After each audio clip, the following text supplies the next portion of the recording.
Back again, JJVell, jjvell.com, myspace.com/jjvellmusic. Alright, I got some good emails. I want to thank you guys for taking the time to do that, really, because sometimes it's good to know the bases that you need to cover.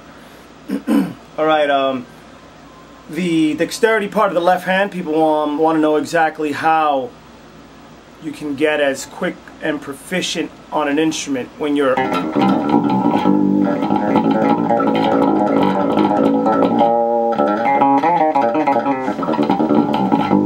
for soloing, blah blah blah.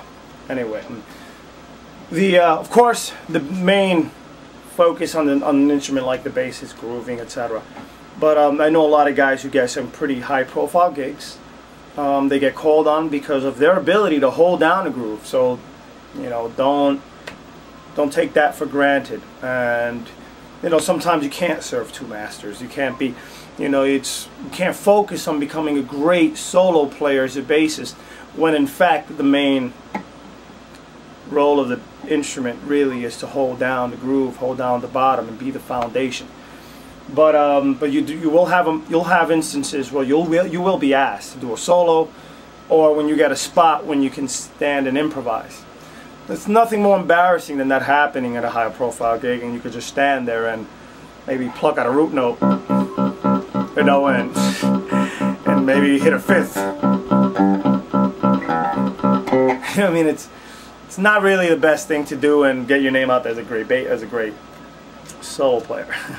There's a lot of guys out there who, even millionaire bass players, who I won't mention any names. I don't want to get sued. But these guys go out there and, you know, they make a living out of basically a format that they've created. But it's not because they're great players or etc. They're great performers. There's a fine line between both. Okay, so let's get into the exercises. Minor, major. Today we're going to do minor, major. So brace yourself. Okay, so one of the important things that I use in my playing is string crossing. Playing a solo and keeping it linear can get a little boring. So let's work on just exercising your left hand. The theoretical part of playing, although very important, okay, will do nothing for you when it comes to dexterity, speed, and building the proper coordination and muscles to get you playing appropriately on a solo and just ripping through your bass. Yeah, muscle and all this dexterity, stretching, just like someone in gymnastics. It's very important to know this, because none of the theory in the world is going to help you with this. Okay, so I go through patterns.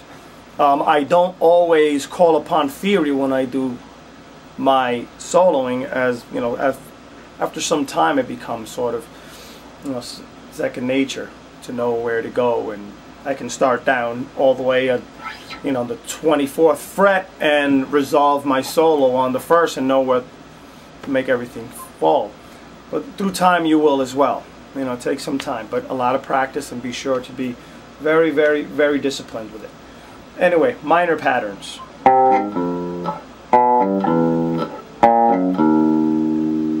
Get familiar with these.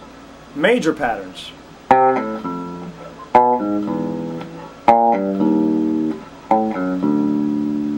Okay.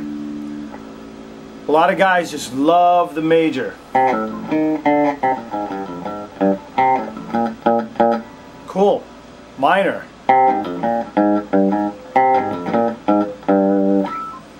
Very subtle difference.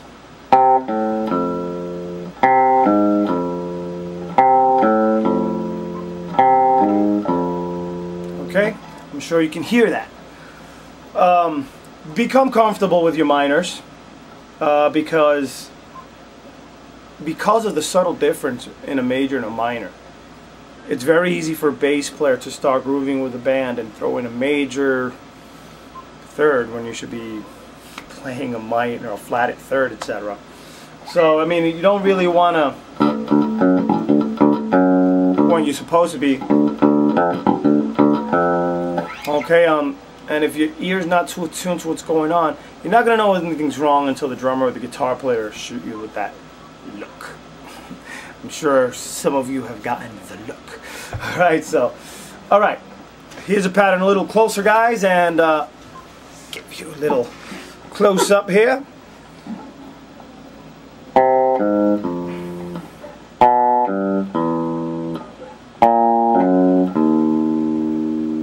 Okay.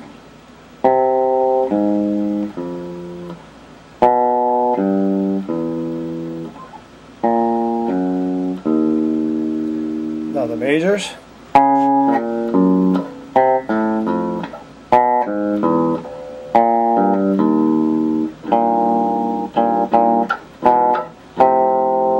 Now back to minors.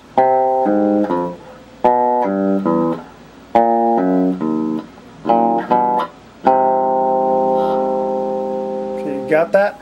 Now, you want to keep working on these. Okay, on your minor, major. Okay, now you want to keep working on them until they're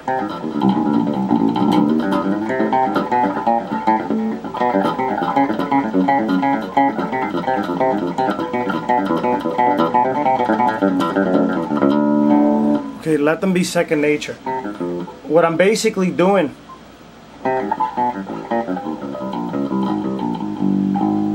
I'm going through the modes. Basically, they go together with the major, minors. You have your majors, your minors. You got dominants. You got so many things you can mesh together. But right now, major, minor is your focus. Remember, we'll get into the theoretical part later. But let's get your hands up and running, okay? Because let's just get familiar with the pattern. So your minor again.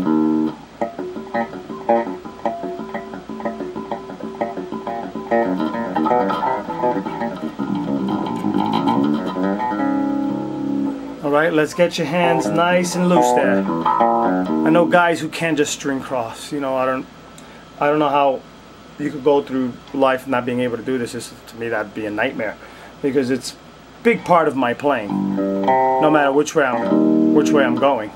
Alright, so work on this. Any questions at all? This should get you started with no problem. Okay, a lot of guys won't keep doing this. That's okay. Okay, but work on that.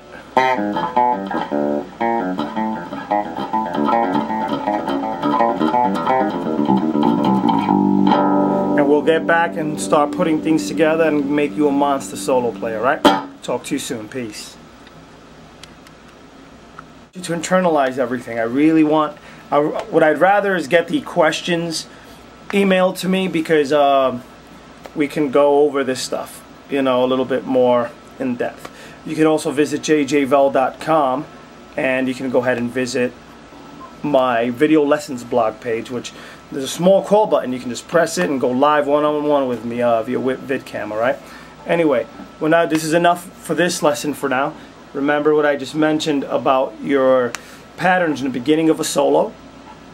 If you decided to open it up with the string crossing, whether it be major, minor, or whether it be whichever way you decided to start it. If it's that, as long as you have a beginning and your ending, everything will sound good, alright? But for the meantime, let's keep working on those major, minor people, okay?